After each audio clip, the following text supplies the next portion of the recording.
Assalamualaikum warahmatullahi wabarakatuh. Shalom, Om Swastiastu, Namo Buddhaya, Salam Sejahtera. Kami dari kelompok 1 Perkembangan Peserta Didik PBI kelas 2B akan menjelaskan kembali rangkuman materi yang telah kami jelaskan dari unit 1 sampai unit 8. Hal ini bertujuan untuk memenuhi penugasan ujian akhir semester PBI kelas 2B mata kuliah Perkembangan Peserta Didik. Simak videonya baik-baik. Baik, untuk yang pertama, saya akan menjelaskan tentang hakikat perkembangan. Yang pertama, saya akan menjelaskan tentang pengertian perkembangan. Yang kedua, ciri-ciri perkembangan, lalu prinsip-prinsip perkembangan.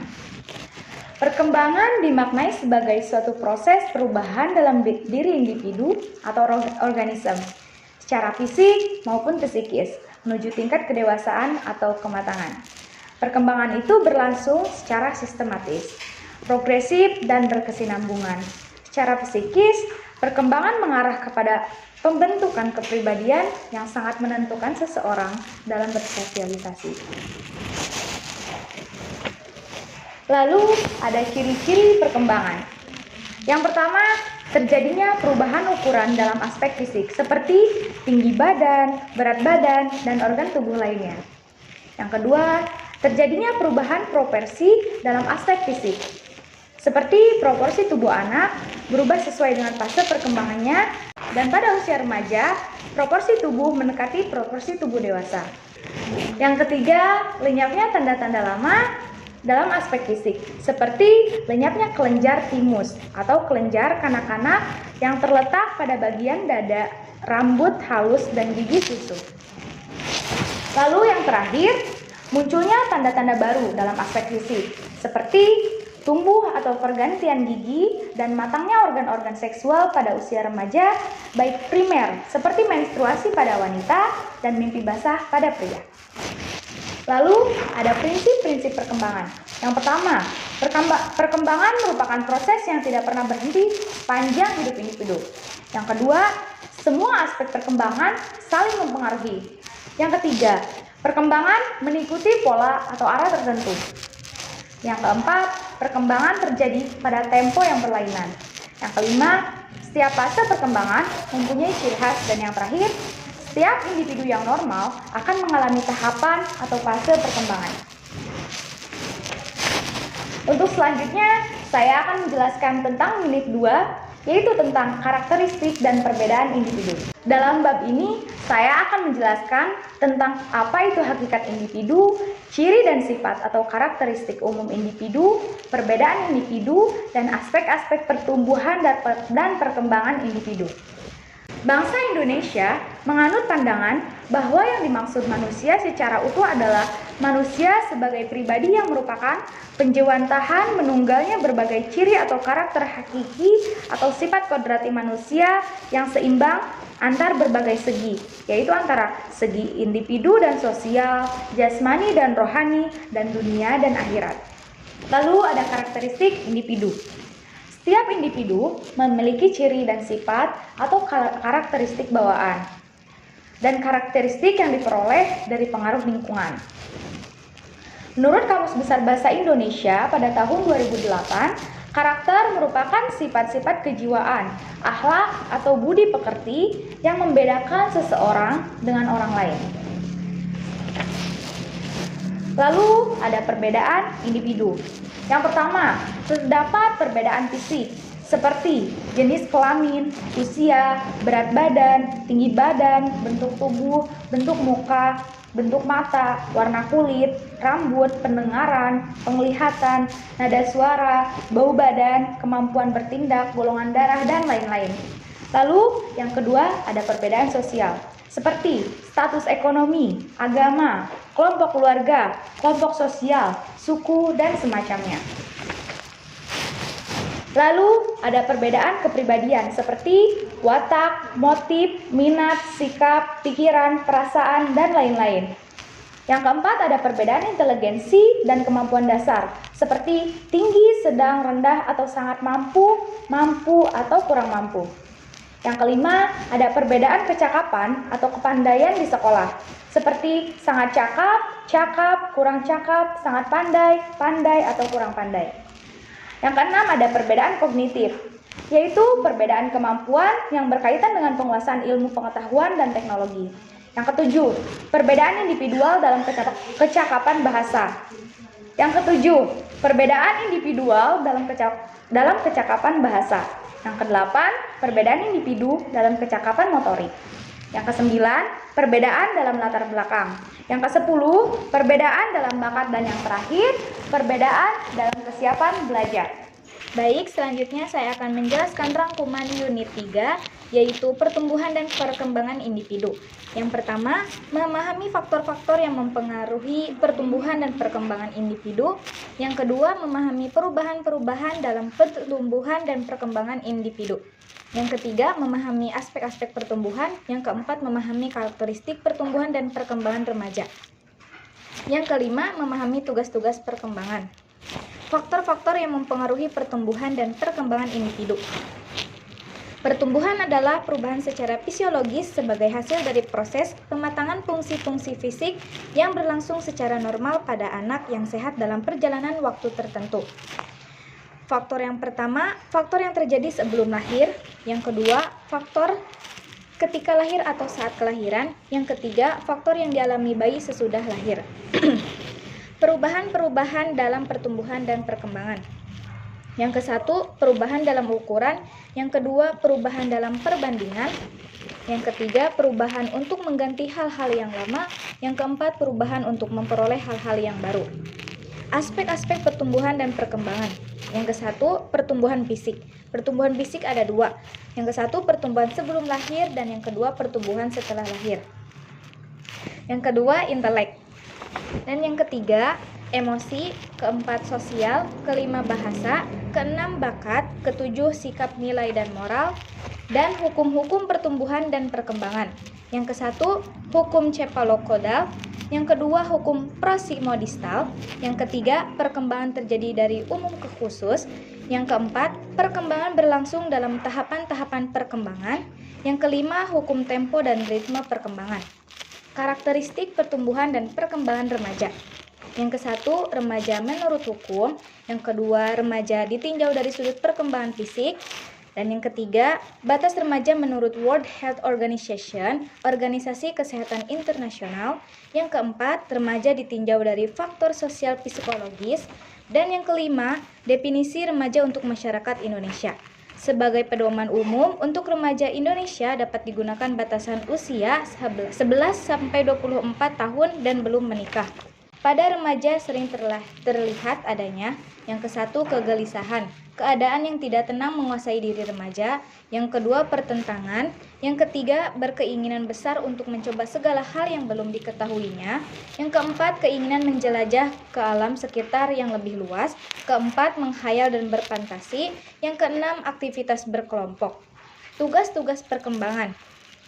Hafikurs, perkembangan tersebut dinyatakan sebagai tugas yang harus dipelajari, dijalani, dan dikuasai oleh setiap individu dalam perjalanan hidupnya, atau dengan perkataan lain, perjalanan hidup manusia ditandai dengan berbagai tugas perkembangan yang harus ditempuh. Tugas-tugas perkembangan tersebut oleh Hafikurs dikaitkan dengan fungsi belajar karena pada hakikatnya perkembangan kehidupan manusia dipandang sebagai upaya mempelajari norma kehidupan dan budaya masyarakat agar ia mampu melakukan penyesuaian diri dengan baik di dalam kehidupan nyata. Selanjutnya unit 4, yaitu kebutuhan remaja. Masa remaja merupakan masa peralihan dari masa kekanak-kanak menuju masa dewasa. Beberapa jenis kebutuhan remaja dapat diklarifikasikan menjadi beberapa kelompok kebutuhan, yaitu 1. Kebutuhan organik, 2. Kebutuhan emosional, 3. Kebutuhan untuk berprestasi, 4. Kebutuhan untuk mempertahankan diri dan mengembangkan jenis. Masalah-masalah yang dihadapi remaja. Yang kesatu, upaya untuk dapat mengubah sikap dan perilaku kekanak-kanakan menjadi sikap dan perilaku dewasa tidak semuanya dapat dengan mudah dicapai, baik oleh remaja laki-laki maupun perempuan. Yang kedua, seringkali para remaja mengalami kesulitan untuk menerima perubahan-perubahan fisiknya. Yang ketiga, perkembangan fungsi seks pada masa ini dapat menimbulkan kebingungan remaja untuk memahaminya, sehingga sering terjadi salah tingkah dan perilaku yang menentang norma.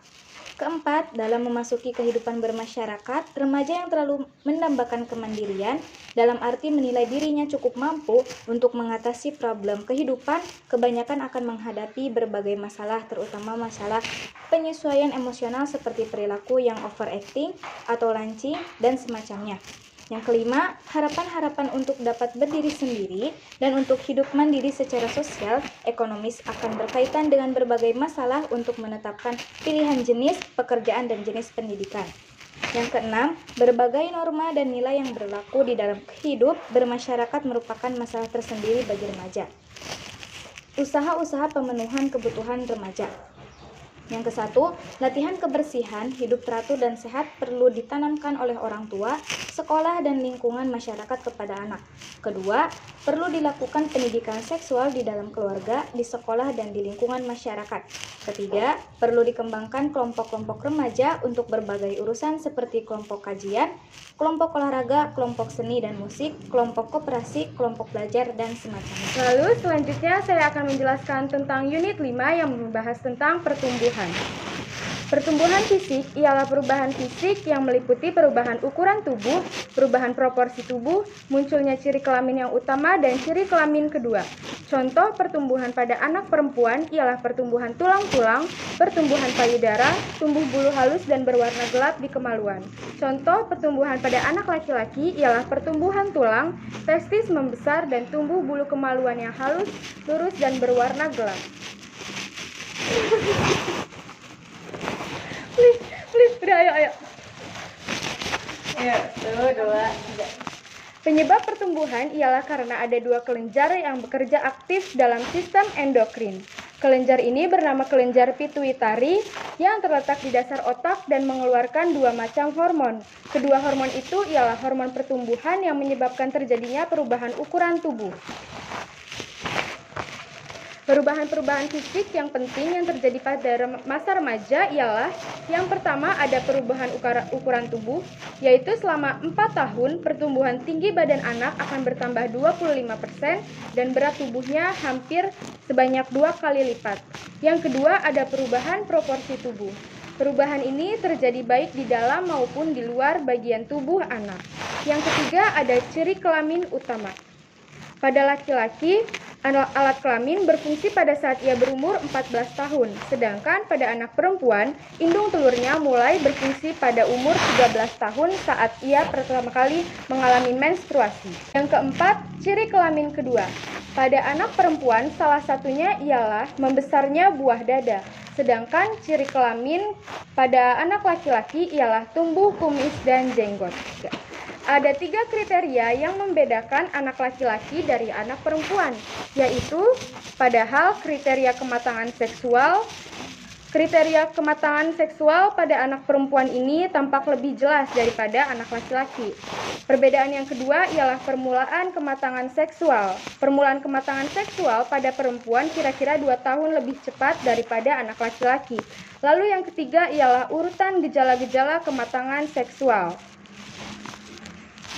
Kondisi lain yang mempengaruhi pertumbuhan fisik anak ialah pengaruh keluarga, pengaruh gizi, gangguan emosional, jenis kelamin, pengaruh bentuk tubuh.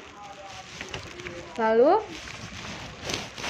selanjutnya saya akan menjelaskan tentang unit 6 yaitu perkembangan intelek, sosial, bahasa, dan bakat khusus. A. Perkembangan intelek. Istilah intelek berarti kecakapan untuk berpikir, mengamati atau mengerti, kecakapan untuk mengamati hubungan-hubungan, perbedaan, dan sebagainya. Sedangkan inteligensi ialah merupakan suatu kumpulan kemampuan seseorang yang mungkin memperoleh ilmu pengetahuan dan mengamalkan ilmu tersebut dalam hubungannya dengan lingkungan dan masalah-masalah yang timbul.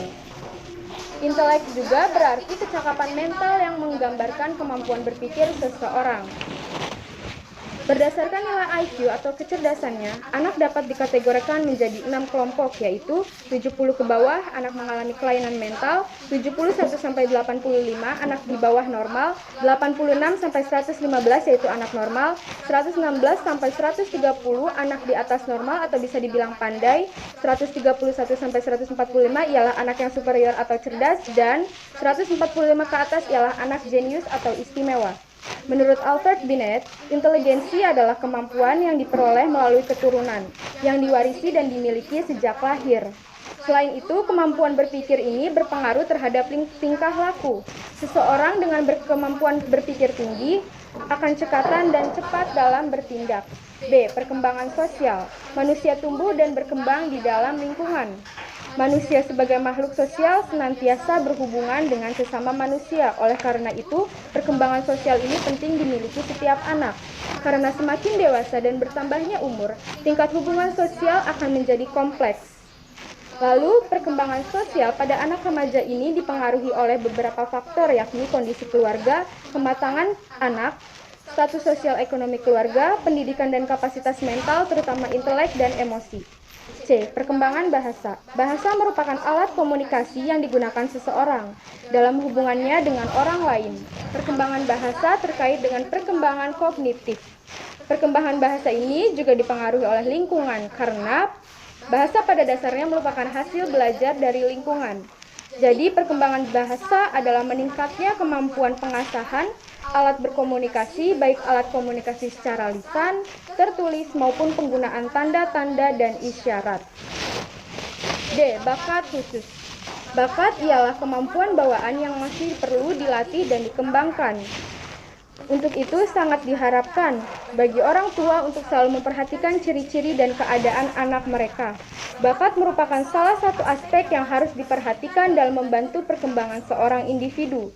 Secara umum, bakat mencakup 3 dimensi, yaitu dimensi perseptual, psikomotorik, dan intelektual. Oleh karena itu, bakat mempunyai kaitan erat dengan keberhasilannya dalam prestasi hasil belajar. Sekian penjelasan dari saya, terima kasih. Baik, selanjutnya saya akan menjelaskan tentang unit 7, yaitu tentang perkembangan afektif. Perkembangan yang pertama yaitu perkembangan emosi. Perkembangan emosi mempengaruhi seberapa banyak dorongan-dorongan dan minat-minat seseorang itu terpenuhi merupakan dasar dari pemenuhan emosionalnya.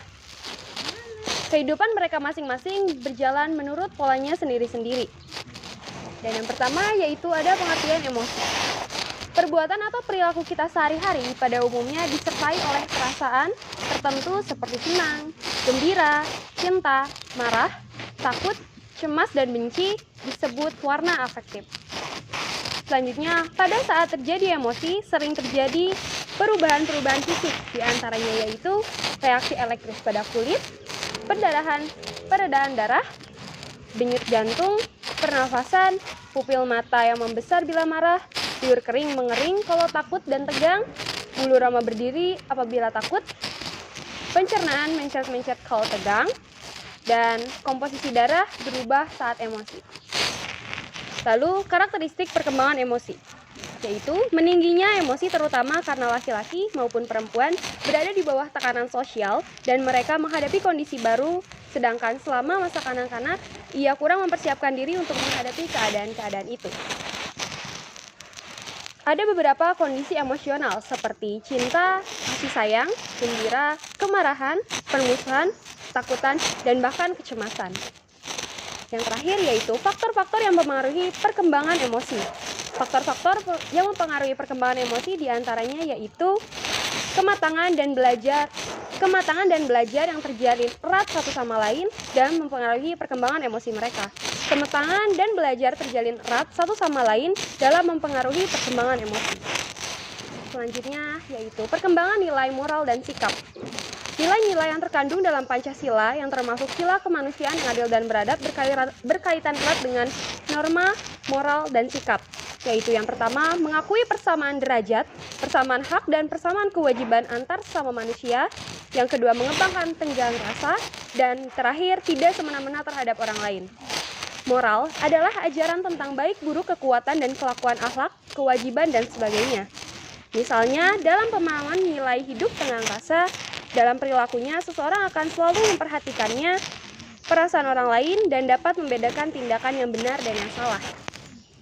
Dengan demikian, keterkaitan antara nilai moral, sikap, dan tingkah laku akan tampak dalam pengamalan nilai-nilai. Dengan kata lain, nilai-nilai perlu dikenal terlebih dahulu, kemudian dihayati dan didorong oleh moral.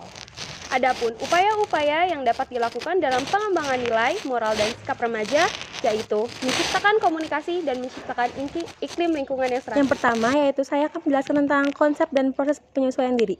Yang kedua, permasalahan penyesuaian diri remaja. Yang ketiga yaitu implikasi penyesuaian diri remaja terhadap penyelenggaraan pendidikan. Penyesuaian berarti adaptasi, yaitu dapat mempertahankan eksistensinya atau bisa survive dan memperoleh kesejahteraan jasmania dan rohania, dan dapat mengadakan relasi yang memuaskan dengan kebutuhan sosial. Proses penyesuaian diri. Seperti kita ketahui bahwa penyesuaian yang sempurna tidak dapat tercapai. Yang kedua yaitu permasalahan penyesuaian diri remaja. Tingkat penyesuaian diri dan pertumbuhan remaja sangat tergantung pada sikap orang tua dan suasana psikologis dan sosial dalam keluarga. Contoh, sikap orang tua yang menolak. Penolakan orang tua terhadap anaknya dapat dibagi menjadi dua macam. Yang pertama, penolakan mungkin merupakan penolakan tetap sejak awal. Yang mana orang tua, mereka tidak sayang kepada anaknya. Karena berbagai sebab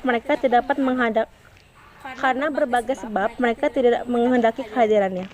Jenis yang kedua yaitu penolakan adalah bentuk dalam berpura-pura tidak tahu keinginan anaknya. Yang ketiga yaitu implikasi proses penyesuaian remaja terhadap penyelenggaraan pendidikan. Lingkungan sekolah mempunyai pengaruh yang besar terhadap perkembangan jiwa remaja. Sekolah selain mengemban fungsi pengajaran, juga fungsi pendidikan transformasi norma. Dalam kaitannya dengan pendidikan ini, peranan sekolah pada hakikatnya tidak jauh dari peranan keluarga, yaitu sebagai rujukan dan tempat perlindungan jika anak mengalami masalah.